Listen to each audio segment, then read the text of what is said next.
L'invité de la matinale, Pierre-Hugues Dubois. Votre invité ce matin, Pierre-Hugues, est Marion Maréchal, tête de liste Reconquête aux prochaines élections présidentielles. Bonjour Marion Maréchal. Européenne. Bonjour Marion Maréchal. Bonjour. Et merci d'avoir accepté notre invitation. Nous vous recevons en prévision des élections européennes, au même titre que les autres têtes de liste. On a déjà reçu François-Xavier Bellamy des Républicains, Marie Toussaint, candidate écologiste. Nous recevrons bientôt Manon Aubry, tête de liste de la France Insoumise. Aux grands hommes, la patrie reconnaissante. Missak Manouchian entre ce matin au Panthéon, résistant, communiste et arménien. Pour vous, qu'est-ce que représente cette entrée au Panthéon ? Bon, il me semble tout à fait légitime qu'on puisse évidemment rendre hommage à toutes les formes de résistance qui nous ont permis de lutter contre l'envahisseur et l'occupant allemand. Moi, le seul petit regret, j'ai envie de dire, que j'ai dans cet hommage, c'est qu'on semble dans ce pays ne rendre toujours hommage qu'à la résistance communiste, dont la première allégeance d'ailleurs n'en est pas toujours à la France, mais bien souvent à l'Union soviétique, en tout cas après qu'elle ait rompu le pacte germano-soviétique. Donc je veux dire que si j'avais envie d'être totalement satisfaite de cet hommage, j'aurais aimé qu'on puisse au même moment de cette entrée de Manouchian faire entrer un autre grand résistant français qui était Honoré d'Estienne-d'Orves, compagnon de la Libération, mais qui lui avait peut-être le tort d'être monarchiste et catholique. Pour la France, qu'est-ce qu'il représentait, Missak Manouchian ? En tout cas des valeurs de courage, indéniablement, et de conviction, puisqu'il est allé jusqu'à mourir pour pouvoir les défendre. Mais une fois de plus, moi j'aurais aimé qu'on puisse rendre hommage à l'entièreté de cette résistance. Vous savez, il y a un très beau poème d'Aragon qui parle de celui qui croyait au ciel et qui n'y croyait pas. Et en l'occurrence, quand il parle de celui qui croyait au ciel, il parle d'Honoré d'Estienne-d'Orves, et celui qui n'y croyait pas de Guy Môquet. Et donc, une fois de plus, sur cette période douloureuse, j'aurais aimé qu'on puisse rendre hommage à l'ensemble de cette résistance. Tout autre sujet d'actualité aussi dans le Gard. Un imam fait l'objet d'un signalement depuis dimanche. Il lui a reproché des propos sur les drapeaux tricolores qui seraient des drapeaux sataniques. Ça fait plusieurs mois que Majoubi, puisque c'est son nom, était surveillé par les services de renseignement.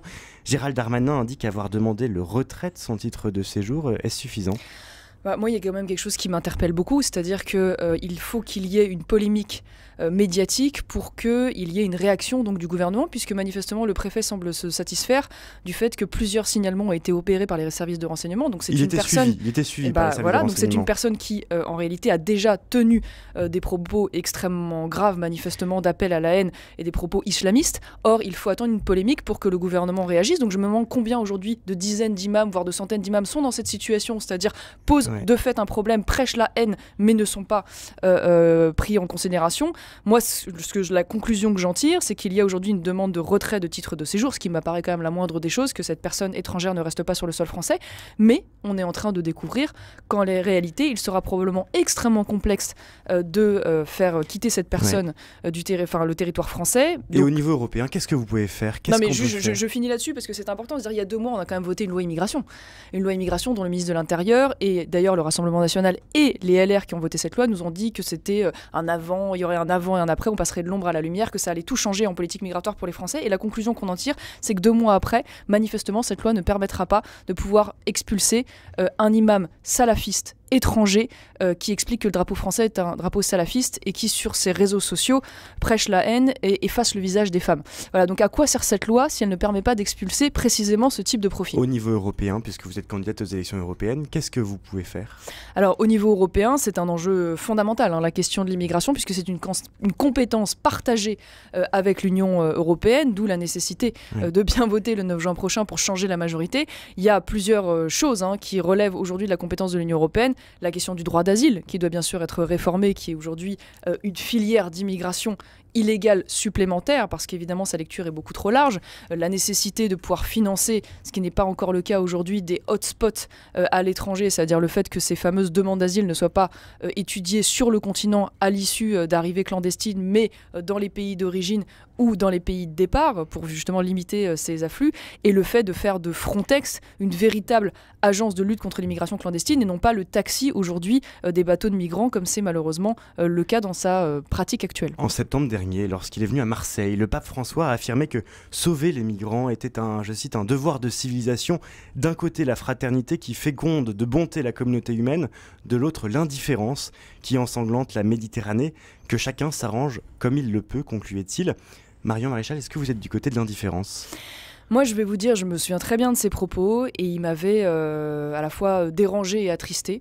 Il avait parlé du fanatisme de l'indifférence que je trouve extrêmement injuste à l'égard des Français, qui est probablement le peuple le plus généreux depuis des décennies à l'égard de l'immigration, tellement généreux d'ailleurs qu'il est en train de sacrifier à la fois sa sécurité et son identité à ce titre.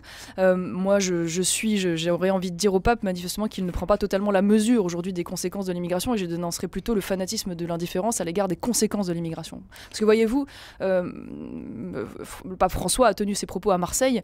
Il y a, pour ne citer que cet exemple, il y a quelques jours à Marseille, il y a une femme de 80 ans qui a été violée par un clandestin sous OQTF. Voilà, ça, vous voyez, c'est les conséquences d'une politique d'accueil inconditionnel, déraisonnable, illimité, comme souhaite le vouloir le pape François, et donc je ne peux pas m'inscrire dans cette logique. Vous savez, moi j'aime bien, quand il y a débat comme ça sur les propos, on va dire parfois politiques, des papes, revenir au cœur de la doctrine sociale de l'Église, au catéchisme de l'Église catholique. Ou à l'Évangile, j'étais un étranger, vous ne m'avez pas accueilli. Moi je vais vous lire le catéchisme de l'Église catholique, qui fait donc autorité pour chacun d'entre nous, et qui dit les nations les mieux pourvues sont tenues d'accueillir autant que faire se peut l'étranger en quête de sécurité et de ressources vitales. Je considère que la France a déjà fait tellement qu'aujourd'hui elle n'est plus en capacité de pouvoir le faire. Et il continue ce catéchisme en disant « Les autorités politiques peuvent, en vue du bien commun dont ils ont la charge, subordonner l'exercice du droit d'immigration à diverses conditions juridiques, notamment au respect des devoirs des migrants à l'égard du pays d'adoption et conclusion très importante, l'immigré est tenu de respecter avec reconnaissance le patrimoine matériel et spirituel de son pays d'accueil, d'obéir à ses lois et de contribuer à ses charges. Autant vous dire que la France aujourd'hui, au regard de ses capacités, du nombre de personnes qu'elle accueille, ne fait plus respecter ce devoir élémentaire de l'immigré à l'égard de son pays d'accueil. Vous savez, Marion Maréchal, que ce catéchisme, il est soumis à l'Évangile qui dit « J'étais un étranger, vous ne m'avez pas accueilli », Matthieu 25. Oui, mais pardon, excusez-moi, mais vous faites un parallèle entre l'Évangile et la situation migratoire aujourd'hui. Ça me ressemble à un raccourci intellectuel quand même un petit peu rapide, parce que vous savez, il y a deux façons d'aborder la charité. Quand on est, non mais c'est important de dire, il y a une charité individuelle, la charité individuelle qui en tant que humain et en tant que chrétien nous oblige de manière immédiate à l'égard d'une personne en difficulté. Typiquement demain rencontrer une personne en situation d'immigration même illégale et qui est en souffrance devant vous dans la rue, vous lui portez secours. Et puis il y a la question du devoir d'État, de la charité d'État et de celle des responsables politiques qui doit défendre avant tout le bien commun. Et donc le bien commun, il passe aussi bien sûr par la sécurité de la nation dont on a la charge, par l'harmonie, la cohésion, la bonne entente du peuple dont il a la charge. Or malheureusement, sur tous ces aspects, l'immigration a des conséquences extrêmement graves. Et donc je considère que ça n'est pas défendre le bien commun que de vouloir être dans une logique d'accueil inconditionnel et illimité aujourd'hui de l'immigration, notamment clandestine. Pour vous, le pape François en fait trop ? Pour moi, le pape François n'est pas lucide sur les conséquences aujourd'hui de l'immigration, qui ne sont pas d'ailleurs seulement des conséquences, j'ai envie de dire, sécuritaires ou économiques, qui ont aujourd'hui aussi des conséquences spirituelles, parce que derrière l'immigration massive, à la fois légale et illégale, c'est le phénomène aussi d'islamisation accélérée de notre continent et de la France qui est en cours et qui est en train de remplacer, on va dire, l'identité chrétienne de la France, toutes les valeurs qui s'y attachent. Et donc moi, je ne souhaite pas que l'islam soit majoritaire demain en France, je vous le dis. Pour le pape François, le plus grand risque spirituel n'est pas tant l'islam que l'indifférence de nos cœurs. Il y a quand même une indifférence de notre cœur quand on n'est pas sensible aux personnes qui viennent, qui n'ont plus de toit, puisque si elles partent, ce n'est pas toujours par plaisir. Je regrette que le pape François n'ait pas conscience que l'islam justement soit un grand danger pour notre continent, parce que si l'islam devient majoritaire demain dans notre pays, eh bien la France portera peut-être le même nom, mais elle ne sera plus le même pays. Et croyez-moi, tout ce à quoi nous sommes attachés, la mixité, l'égalité entre les hommes et les femmes, la liberté de conscience, la liberté de culte, eh bien tout cela malheureusement n'aura probablement plus cours tel qu'on les connaît aujourd'hui. Donc moi au contraire, je crois que c'est un sujet majeur et en tant que, je l'espère, demain futur député européen avec notre groupe, l'un des principaux combats que nous mènerons par le européen, c'est justement la défense de ces racines chrétiennes et de cette identité chrétienne de notre continent et de notre civilisation. Il est 8h19, nous sommes avec Marion Maréchal, tête de liste Reconquête aux prochaines élections européennes. Vous tenez à l'union des droites, Marion Maréchal, mais la droite n'a jamais été aussi divisée. Reconquête est un nouvel exemple de la division de la droite. Comment est-ce que cette droite peut être plus unie ? Pensez-vous qu'elle Alors, vous avez raison. Moi, je considère que, enfin, pas moi toute seule d'ailleurs, hein, l'histoire nous démontre depuis le début de la Ve République notamment qu'aucun parti ne peut gagner seul et qu'aucun parti, quel qu'il soit aujourd'hui, n'est en capacité d'avoir une majorité. Et donc, moi, je plaide depuis toujours, déjà quand j'étais au Rassemblement national et avant d'en partir, je plaidais pour qu'en effet on puisse travailler avec différents courants de la droite. Je continue de défendre cette idée et je défends cette idée y compris demain au Parlement européen, puisque au Parlement européen nous avons rejoint un groupe, le groupe des conservateurs européens, qui demain peut devenir la 3e force du Parlement devant le groupe d'Emmanuel Macron et donc recomposer complètement la majorité. Aujourd'hui, le Rassemblement national et les LR ne veulent pas entendre parler de ces alliances.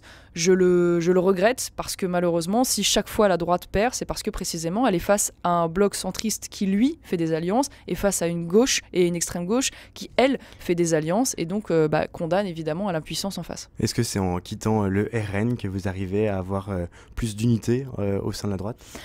Moi, je défends des idées aujourd'hui qui sont différentes de celles du Rassemblement national. Nous sommes... le dernier sondage nous donne aujourd'hui à 8%. 8%, c'est 8 députés européens le 9 juin prochain, parce que c'est un scrutin proportionnel.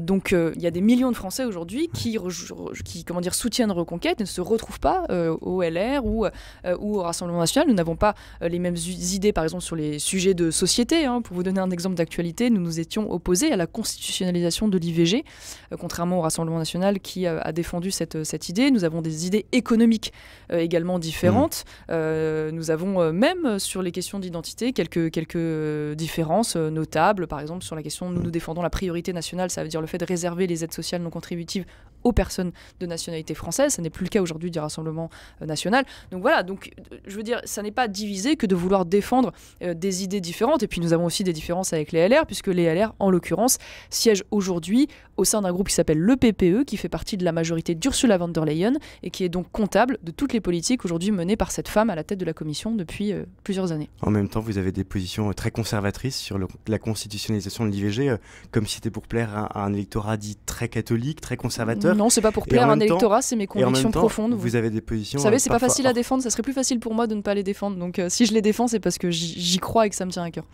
Et en même temps, vous avez des positions orthogonales à l'évangile sur le sujet de l'immigration, par exemple ? Non, je ne crois pas que les positions que j'ai aillent à l'encontre de ce dont je vous ai parlé tout à l'heure dans le cadre du catéchisme de l'Église catholique. Une fois de plus, je pense que la France a fait beaucoup en termes d'accueil et de générosité et qu'aujourd'hui, les Français ne peuvent plus supporter les conséquences de cette immigration. Vous savez, il y a beaucoup de pays dans le monde aussi qui pourraient faire preuve d'accueil et de générosité. Je vous donne un exemple.